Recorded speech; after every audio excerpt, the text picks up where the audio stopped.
Esselamu aleykum değerli izləyicilər. Ən böyük günahlardan biri də ana-ataya üsyan etməkdir. Quran-ı Kərimdə belə buyurulur: Rəbbin yalnız özünə ibadət etməyi və ana-ataya yaxşı davranmağı əmr etmişdir. Əgər onlardan biri və ya hər ikisi sənin yanında yaşlanarsa, onlara uf belə demə. Onları danlama və onlara xoş söz söylə. Onları təvazökarlıqla mərhəmət qanadını altına al və dua edərək de: Ey Rəbbim, kiçikliyimdən onlar məni böyütdükləri kimi, sən də onları rəhm et. Resulullah Efendimiz sallallahu aleyhi və səlləm belə buyurub: Uf deməkdən daha xəfif bir söz olsaydı, şübhəsiz Allah ondan da çəkindirərdi. Elə isə ana və atasına qarşı gələn istədiyini etsin. Cəhənnəmi görmədən cənnətə girməyəcəkdir. Ana və atasına yaxşılıq edən də istədiyini etsin. O da cəhənnəmə girməyəcəkdir. Müsəlman olaraq vəfat edərsə, cəhənnəmdə əzabını çəkdikdən sonra cənnətə girər.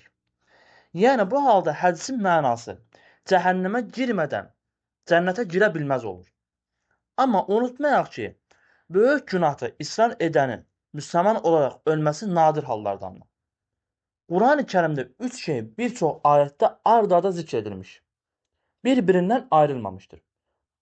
Bunlar Allaha itaat və Resulullah sallallahu aleyhi ve sellemə itaat, Allaha şükür və ata-anaya təşəkkür, namazı qılmaq və zəkat vermək. Əfəndimiz sallallahu aleyhi ve sellem belə buyurmuşdur: Böyük günahlar Allaha şirk qoşmaq, ana-ataya üsyan etmək, adam öldürmək və yalan yerə and içməkdir. Başqa bir hədisdə də belə keçir: Allahın rızası ana-atanın rızasındandır. Allahın qəzəbi ata-ananın qəzəbindədir. Unutmayaq ki, yaradanı üsyan olan mövzuda yaradılana tabi olunmaz. Valideynlərin haram olan istəklərini yerinə gətirmək olmaz. Lakin ədəbə diqqət etmək lazımdır. Əfəndimiz sallallahu aleyhi ve sellem cihada getmək istəyən gəncdən anan, atan həyatdadırmı deyə soruşdu. Bəli cavabını aldıqda sənin cihadın onlarla olmağındadır buyurdum. Yəni onlara qulluq etməyə göz qulaq olmaq da cihad et. Əgər səfərbərlik yoxdursa, o halda cihad fərzi kifayə olur. Yəni müsəlmanların bir qismi bu işi etsə, digərlərini etməyə vacib olmur. Hədis bu hallar üçündür. Fərz və vacib ibadətlər xaricində onların etmə dediyi ibadətləri etməməliyik. Əfəndimiz sallallahu aleyhi ve sellem belə buyurmuşdur: Cənnət anaların ayaqları altındadır.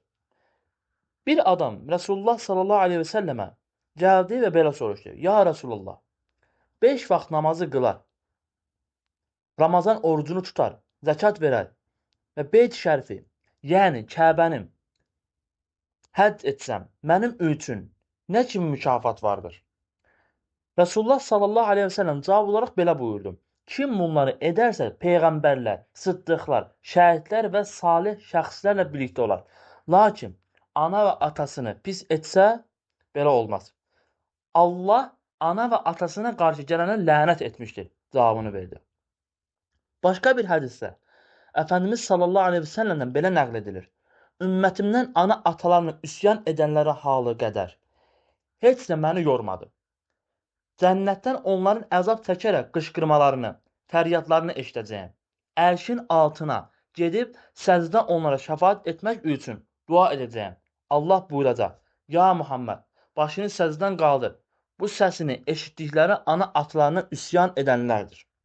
Mən onlara, ana atalara haqlarını halal edənədək çıxarmayacağım. Mən də cənnətdəki məkarıma qayıdacağam və onları unutacağam.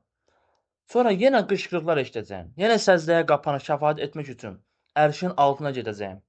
Allah buyuracaq: Başını səcdən qaldır, məndən nə istəsən sənə verərəm. Amma ana ataları haqlarına halal edənə qədər ana atasına üsyan edənlər müstəsna. Sonra cənnətə qayıdıb onları unudacaq. Sonra biraz müddət keçəcək. Yenə fəryad səs gələcək. Mən deyəcəm: İlahi, cəhənnəm qapısı Məlikə əmr et. Mənə cəhənnəmin qapılarını açsın. Onları gözümlə görmək istəyərəm. Allah əmr etdim deyəcək. Mən Malikin yanına gedəcəm. O da qapını açacaq. Ateşdən budaqlara asılmış kişilər və qadınlar görəcəyəm. Əlində dəmirdən qamçı olan zəbanilər qamçılarla onların başlarına vururlar. O biri zəbanilər alovdan oxlarla böyrəklərinə və qarınlarına ox atırlar. Başqa zəbanilər də bellərinə və burunlarına alovdan qamçılarla vururlar. Ayaqlarının altına qaçan və sancan ilanlar və əqrəblər var. Ağlamağa başladım. Onları gözümlə gördüm. Ərşin altında səcdəyə qapandım, dua etdim. Allah buyurdu: onlara ana-atalarının razılığı olmadan çıxış yoxdur. Mən deyəcəm: ana-ataları hardadır? Allah onların bəziləri cənnətdəki yerlərində, bəzisi Ərafdadır, bir qismi Ədin cənnətində, bir qismi də digərlərindədir buyurdu. Dedim: ya Rəbbi, kimin uşağı cəhənnəmdədirsə, məni onunla görüşdür. Beləliklə, Allah məni hamısı ilə tanışdıracaq. Onlara deyəcəm: sizin uşaqlarınız hallarınızı gördüm. Alov bütün ətlərini yeyib, bütün sümükləri yanıb, ateş rənglərini içib. Allah onlara xüsusi zəbanilər vəzifələndirib. Onların fəryadları qəlbimi çox kədərləndirib. Ana-ataları onların dünyada nə etdiklərini düşündülər. Birinə anası dedi ki: ya Rasulallah, burax əzabı davam etsin. Nə qədər vaxt məni təhqir etdi, qəlbimi qırdı. Varı dövləti var idi, amma mən az yatırdım. Arvadını geyindirdi, mən isə çılpaq qalırdım. Birinə atası dedi: burax ya Rasulallah, əzabı davam etsin. Bir şey danışardım, məni döyərdi, qovardı, belə edərdi, elə edərdi. Dünyada yaşadıklarına görə qəlblərində kin qalmışdı.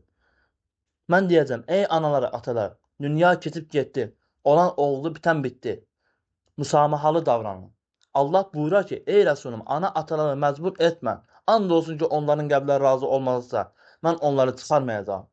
Mən onların qəlblərini bilirəm. Mən deyəcəm: ya Rəbbi, mən bunları cəhənnəmə aparmaq istəyirəm ki, uşaqlarını, əzablarını görsünlər. Allah da Nəbi ilə bərabər getmələri üçün onlara əmr edər. Onlar da mənimlə gələrlər. Cəhənnəmə çatarıq. Malik onlara qapını açar. Onları gördükdən sonra deyərlər: biz onların belə şiddətli əzabda olduqlarını bilmirdik. Sonra uşaqlara ucadan səslənərlər.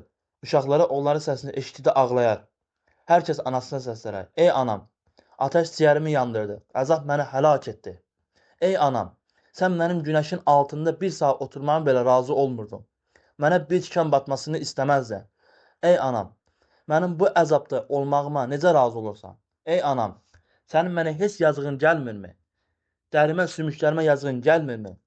Analar ağlamağa başlayır. Mənə deyərlər: ey sevgili Muhammed, sən bunlara şəfaət et. Mən deyəcəm: mənim şəfaatim bunları çıxarmır. Allah bunlara sizə görə qəzəbləndi. Bu səfər Allaha əllərini açarlar: ey Əfəndimiz, Mövlamız, bunları lütfünlə çıxart. Allah anasından və atasından soruşacaq: sən övladına razı oldunmu?